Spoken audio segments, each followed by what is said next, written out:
আসসালামু আলাইকুম শিক্ষার্থী বন্ধুরা, সবাইকে স্বাগত জানাচ্ছি আমাদের হিসাব বিজ্ঞানের পাঠ্য বইয়ের যেই সমাধান পর্বগুলো রয়েছে তার মধ্যে চতুর্থ অধ্যায় মূলধন ও মুনাফা জাতীয় লেনদেন। এই অধ্যায়ে আমাদের নমুনা প্রশ্নগুলোর মধ্যে আমরা আজকে বহু নির্বাচনী প্রশ্নগুলো নিয়ে আলোচনা করতে চাই। খেয়াল করে দেখো, আমাদের চতুর্থ অধ্যায়ে 1 থেকে 13 অর্থাৎ মোট 13টি বহু নির্বাচনী প্রশ্ন রয়েছে। আমরা এই 13টি বহু নির্বাচনী প্রশ্ন আজকের ক্লাসে আলোচনা করব ইনশাআল্লাহ। আমরা যদি 1 নম্বর প্রশ্নের দিকে তাকাই, প্রশ্ন নাম্বার 1 এ বলেছে মূলধন জাতীয় ব্যয় কোনটি? মূলধন জাতীয় ব্যয় কোনটি?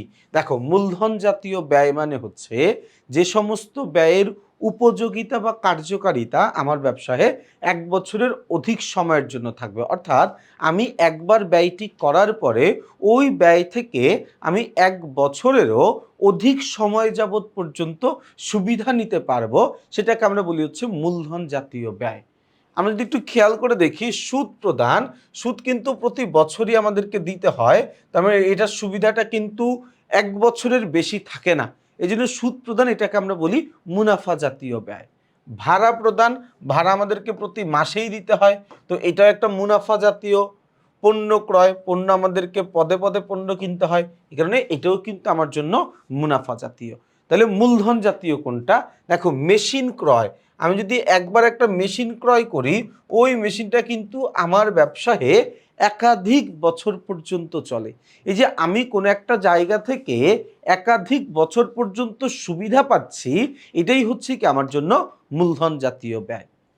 ওকে, এরপর আমরা আসি, যদি মূলধন জাতীয় ব্যয়কে মুনাফা জাতীয় খরচ হিসাবে লিপিবদ্ধ করা হয় তবে কোনটি নির্ণয়ে ভুল হবে? প্রথমত মনে রাখা লাগবে যে একটা মূলধন জাতীয় লেনদেনকে মুনাফা জাতীয় লেনদেন, মুনাফা জাতীয় লেনদেনকে মূলধন জাতীয় লেনদেনে লিপিবদ্ধ করলে আমাদের যে ভুলটা হয় সেটা হচ্ছে নীতিগত ভুল। কি ভুল হয়?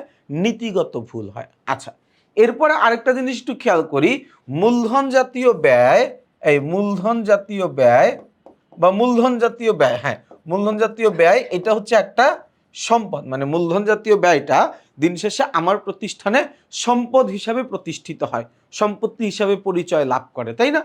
আর মুনাফা জাতীয় ব্যয়টা, মুনাফা জাতীয় ব্যয়টা এটা আমার প্রতিষ্ঠানে ব্যয় হিসাবে বিবেচিত হয়, আমার প্রতিষ্ঠানে ব্যয় হিসেবে বিবেচিত হয়। এখন আমি যদি এরকম করি যে মূলধন জাতীয় ব্যয়কে মুনাফা জাতীয় ব্যয় হিসাবে দেখাইলাম, অর্থাৎ সম্পত্তিকে আমি ব্যয় হিসাবে দেখাইছি, তার মানে ব্যয় আমার আগে যা ছিল তা তো থাকবেই, পাশাপাশি আমি সম্পত্তিকেও ব্যয় হিসেবে দেখানোর কারণে আমার ব্যবসায়ে ব্যয়ের পরিমাণ বৃদ্ধি পাবে, এবং ব্যয়ের পরিমাণ যদি বৃদ্ধি পায় এটা সরাসরি গিয়ে প্রভাব বিস্তার করে নিট মুনাফাকে। তাহলে কোনটি নির্ণয় ভুল হবে? নির্ণয় ভুল হবে হচ্ছে নিট মুনাফা।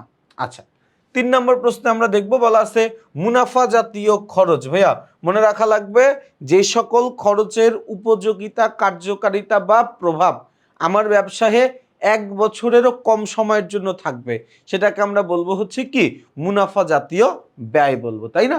দেখো, বিক্রয়ের জন্য গাড়ি ক্রয়, এখন তুমি বলতে পারো ভাই গাড়ি তো একটা সম্পদ, তো গাড়ি ক্রয় করছে, এটা তো মূলধন জাতীয় লেনদেন হবে।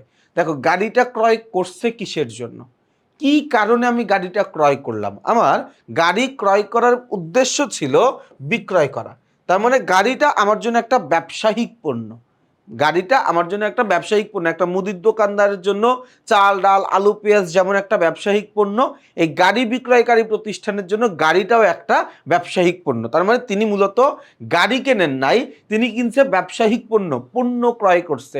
তো পণ্য ক্রয় এটা একটা মুনাফা জাতীয় ব্যয়। এরপর দেখো, ব্যবসায় ব্যবহারের জন্য যন্ত্রপাতি ক্রয়, ব্যবহারের জন্য যন্ত্রপাতি কিনছি, তার মানে এটা আমার জন্য একটা মূলধন জাতীয় লেনদেন। ওকে, এরপরে ডেলিভারি ভ্যানের রোড ট্যাক্স ও বিমা প্রিমিয়াম প্রদান, এটা একটা মুনাফা জাতীয় ব্যয়, কারণ রোড ট্যাক্স, বিমা প্রিমিয়াম মানে ইন্স্যুরেন্স, এই জিনিসগুলো আমাদেরকে প্রতি বছরই কিন্তু দিতে হয়, তাই না? তাহলে উত্তর হচ্ছে 1 ও 3। 1 ও 3 কোথায় আছে? খ নম্বর প্রশ্নে আছে। তাহলে আমাদের 3 নম্বর প্রশ্নের উত্তর হচ্ছে খ। চলে যাব আমরা প্রশ্ন নাম্বার 4। 4 নম্বর প্রশ্নে কি বলেছে দেখি, বলা আছে যে যন্ত্রপাতি ক্রয় বিক্রয়কারী প্রতিষ্ঠানের যন্ত্রপাতি বিক্রয়লব্ধ অর্থ দ্বারা কোনটি বোঝায় বা কি বোঝায়? দেখো, আমি যন্ত্রপাতি বিক্রি করছি, ভাইয়া খেয়াল করে দেখো, আমি কি করছি, যন্ত্রপাতি বিক্রয়কারী প্রতিষ্ঠান। প্রথম কথা হচ্ছে প্রতিষ্ঠানটা কি ধরনের, যন্ত্রপাতি ক্রয় বিক্রয়কারী প্রতিষ্ঠান। ভালো কথা, যন্ত্রপাতি ক্রয় বিক্রয়কারী প্রতিষ্ঠান, সে যদি যন্ত্রপাতি বিক্রি করে এটা তার জন্য মুনাফা জাতীয় আয়, কারণ সে তার ব্যবসায়িক পণ্য বিক্রি করছে। ভাইয়া, যন্ত্রপাতি ক্রয় বিক্রয়কারী প্রতিষ্ঠানের পণ্যই তো যন্ত্রপাতি, তাই না?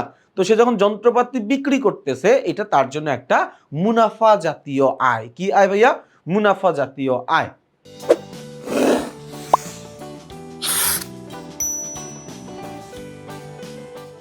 আচ্ছা, 5 নম্বর প্রশ্নে বলেছে ব্যবসায়ের জন্য পণ্যের আমদানি শুল্ক। দেখো, পণ্যের আমদানি শুল্ক, পণ্য ক্রয় যেহেতু একটা মুনাফা জাতীয় ব্যয়, এই কারণে পণ্যের আমদানি শুল্কও একটা মুনাফা জাতীয় ব্যয়। আচ্ছা, মুনাফা জাতীয় ব্যয় আমাদের অপশনে নাই। আচ্ছা, এইখানে মূলধন জাতীয় হবে না, এইখানে মুনাফা জাতীয় খরচ হবে। এটা আমরা কারেকশন করে দিব না, জাস্ট তোমরা ক্লাসে এতটুকু দেখে রাখো যে এইখানে আমাদের কি হবে, মূলত মুনাফা জাতীয় ব্যয় হবে, তাই না? আচ্ছা, এরপর আমরা চলে যাব 6 নম্বর প্রশ্নে। ব্যবসায়ে ব্যবহারের জন্য ক্রয়কৃত জমির রেজিস্ট্রেশন বাবদ, খেয়াল করো, ব্যবসায়ে ব্যবহারের জন্য ক্রয়কৃত জমির রেজিস্ট্রেশন বাবদ 5,000 টাকা ব্যয় করা হলো, এটি কোন ধরনের ব্যয়? আমি ব্যবসায়ের জমি ক্রয়ের জন্য, ভাইয়া আমি ব্যবসায়ে ব্যবহারের জমি আমার জন্য একটা সম্পদ, সম্পত্তির জন্য যদি কোনো খরচ করা হয়, সম্পত্তি অর্জন করার জন্য যদি কোনো খরচ করা হয়, ওইটাও সম্পত্তি। তার মানে এটা আমার জন্য একটা মূলধন জাতীয় লেনদেন। কি জাতীয় লেনদেন ভাইয়া? মূলধন জাতীয় লেনদেন। ওকে, এরপরে আমরা চলে যাব হচ্ছে 7 নম্বর প্রশ্নে। কি বলা আছে ভাইয়া? বলা আছে বিশদ আয় বিবরণীতে লিপিবদ্ধ হবে। মনে রাখবা, বিশদ আয় বিবরণীতে লিপিবদ্ধ হয় মুনাফা জাতীয় লেনদেন। তাহলে বিশদ আয় বিবরণীতে লিপিবদ্ধ হবে মুনাফা জাতীয় ব্যয়, লিপিবদ্ধ হবে মুনাফা জাতীয় আয়। তাহলে উত্তর হচ্ছে 1 ও 2। 1 ও 2 কোথায় আছে? ক নম্বরে। তাহলে আমাদের প্রশ্নের উত্তর হচ্ছে ক। 8 নম্বর প্রশ্নে আমরা চলে যাই। প্রশ্ন নম্বর 8-এ বলেছে আর্থিক অবস্থার বিবরণীতে লিপিবদ্ধ হবে।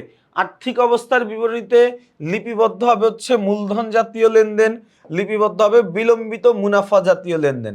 আর মুনাফা জাতীয় ব্যয় এইটা লিপিবদ্ধ হয় বিশদ আয় বিবরণীতে, বিশদ আয় বিবরণী। তাহলে উত্তর কি?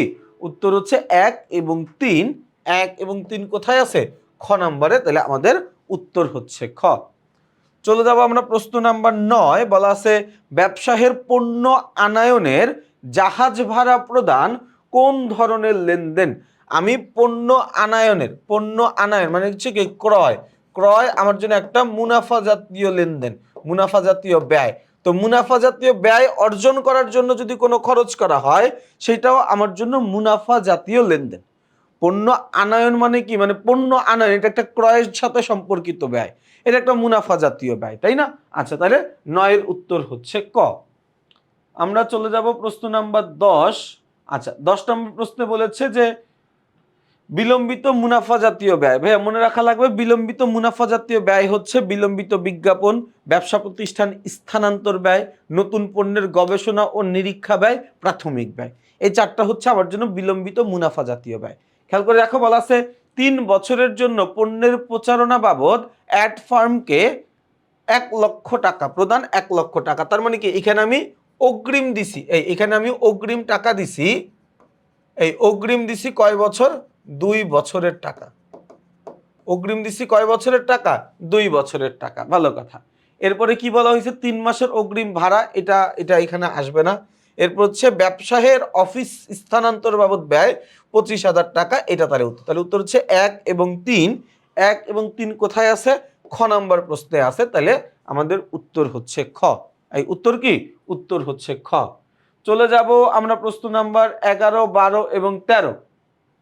11, 12 এবং 13-তে কি বলছে দেখো, বলা আছে 2022 সালের 1 জানুয়ারি জনাব প্লাবন ভৌমিক তার ব্যবসায়ের জন্য 40,000 টাকা মূল্যের, কত টাকা মূল্যের?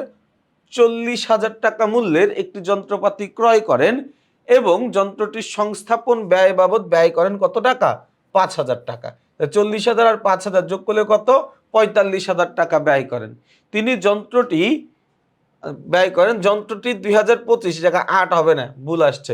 যন্ত্রটি 2025 সালে 25,000 টাকায় বিক্রয় করে। এই সময় যন্ত্রটির অবচয় বাদ দেওয়ার পরে মূল্য ছিল 24,000 টাকা। ওকে, প্রথম প্রশ্নে আমরা আসি। বলা আছে যন্ত্র মানে মূলধন জাতীয় ব্যয়ের পরিমাণ কত। মূলধন জাতীয় ব্যয় হচ্ছে সম্পত্তিটা ক্রয় করতে, সম্পত্তিটা অর্জন করতে আমার যত টাকা ব্যয় হয়েছে সেটাকে আমরা বলি হচ্ছে মূলধন জাতীয় ব্যয়। সম্পত্তিটা ক্রয় বা অর্জন করতে আমার 45,000 টাকা ব্যয় হয়েছে, তাহলে এখানে উত্তর হচ্ছে খ 45,000 টাকা। এখানে উত্তর হচ্ছে খ 45,000 টাকা। ওকে, খ নাম্বারটা আমরা বুঝলাম, মানে 11 নম্বরটা বুঝলাম। 12 নম্বর প্রশ্নে 4 বছরে উক্ত যন্ত্রের মোট কত টাকা অবচয় হয়েছে। খেয়াল করে দেখো, আমি সম্পত্তিটা মোট কেনার জন্য খরচ করছিলাম 45,000 টাকা। যন্ত্রটা যখন বিক্রি করে দেওয়া হয়েছে, বিক্রি তো আমি করছি 25,000 টাকায়, তাই না? বাট যখন যন্ত্রটা আমি বিক্রয় করছি ওই সময়ে যন্ত্রটার অবচয় বাদ দেওয়ার পরে মূল্য ছিল 24,000 টাকা, তাই না? কত টাকা মূল্য ছিল? 24,000 টাকা। তাহলে 45,000 টাকা ছিল যখন আমি এটার উপরে কোনো অবচয় ধার্য করিনি, একদম নতুন যন্ত্রটা আমার। আর 24,000 টাকা হচ্ছে অবচয় বাদ দেওয়ার পরে মূল্যটা। খেয়াল করো, 45,000 টাকা যখন এটার মূল্য, তখন এটা থেকে আমি অবচয় বাদ দেই নাই, একদম নতুন একটা মেশিন। আর 24,000 টাকা যখন আসছে তখন আমি অবচয় বাদ দিয়ে দিছি। তার মানে আমি যদি এই 45,000 টাকা থেকে 24,000 টাকা বাদ দিয়ে দেই, তাইলেই কিন্তু আমার অবচয়ের পরিমাণটা বের হয়ে যায়, তাই না? আচ্ছা, তাহলে অবচয় কত টাকা ভাইয়া? 4 বছরে অবচয় আসছে হচ্ছে 21,000 টাকা। ভাইয়া আমার কাছে দুইটা মূল্য ছিল, একটা অবচয় বাদ দেওয়ার আগের মূল্য, একটা অবচয় বাদ দেওয়ার পরের মূল্য। তো অবচয় বাদ দেওয়ার আগের মূল্য থেকে অবচয় বাদ দেওয়ার পরের মূল্যটা বাদ দিলে আমার অবচয়ের পরিমাণ চলে আসে। কত টাকা আসছে? 21,000 টাকা। ওকে, এরপরে বলছে মূলধন জাতীয় আয়ের পরিমাণ কত। মূলধন জাতীয় আয়ের পরিমাণ 1,000 টাকা। তার কারণ আমার যন্ত্রটা বিক্রি করে, দেখো আমাকে এই জায়গায় দুইটা জিনিস শেখা লাগবে। একটা হচ্ছে মূলধন জাতীয় প্রাপ্তি, মূলধন জাতীয় প্রাপ্তি, আরেকটা হচ্ছে মূলধন জাতীয় আয়। দেখো, মূলধন জাতীয় প্রাপ্তি আর মূলধন জাতীয় আয়ের মধ্যে পার্থক্যটা কি? মূলধন জাতীয় আয় মানে হচ্ছে আমি সম্পত্তিটা বিক্রি করে মোট কত টাকা পাইছি। আমি সম্পত্তি বিক্রি করে মোট যত টাকা পাইছি ওইটা হচ্ছে আমার জন্য প্রাপ্তি। সম্পত্তিটা বিক্রি করে আমার যত টাকা লাভ হয়েছে ওইটা হচ্ছে আমার জন্য আয়। আমি এখানে সম্পত্তি বিক্রি করে পাইছি 25,000 টাকা, তাহলে এই 25,000 টাকা আমার জন্য মূলধন জাতীয় প্রাপ্তি। বিক্রি করে লাভ হয়েছে কত? 1,000 টাকা। তার কারণ আমার সম্পত্তির মূল্য ছিল 24,000, আমি বিক্রি করছি 25,000 টাকায়। সম্পত্তির মূল্য ছিল 24,000, আমি বিক্রি করছি 25,000, লাভ হয়েছে কত? 1,000। এই লাভ হয়েছে কত? 1,000। তাহলে এই যত টাকা লাভ তত টাকাই হচ্ছে কি আমার জন্য মূলধন জাতীয় আয়। তাহলে খেয়াল করে দেখো, আমাদের চতুর্থ অধ্যায়ে যে 13টি প্রশ্ন ছিল আমরা কিন্তু সবগুলো প্রশ্নই বিস্তারিত আলোচনা করলাম। ইনশাআল্লাহ তোমাদের সাথে পরবর্তী কোনো ক্লাসে আবার দেখা হবে। সেই পর্যন্ত সবাই ভালো থাকবা, সুস্থ থাকবা, আমার জন্য বেশি করে দোয়া করবা। আসসালামু আলাইকুম।